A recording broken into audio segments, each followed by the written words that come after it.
është rak se ne këti lëmi ju kemi gëzu si bashkë qytetarë dhe unë besoj se këti lëmi ju kanë gëzu dhe qytetarët e Republikës Kosovës.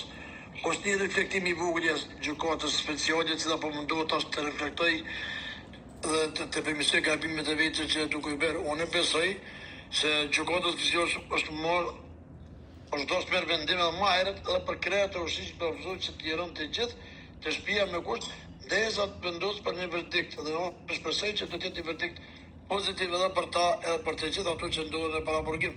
Kështu që ky lajm na ka gëzuar neve gjithë edhe si qytetarë, por edhe si bashkëqytetarë të zi lejt. Unë dua të besoj se është një hap i mirë dhe shpresoj që të reflekton gjykata speciale edhe për të tjerë të gjithë të liron deri në verdiktin e fundit që ne presim që në vitin 2026 të merret një verdikt pozitiv për presidentin dhe të tjerët. Kjo është një hap i mirë pozitiv për arsye se tu kushtet çfarë ne jemi sot familjarët e tij do të gëzohen edhe mirë edhe gjithë qytetarët e Kosovës. Shpresoj që gjykata po dhe më një herë të merr një hap pozitiv për gjithë.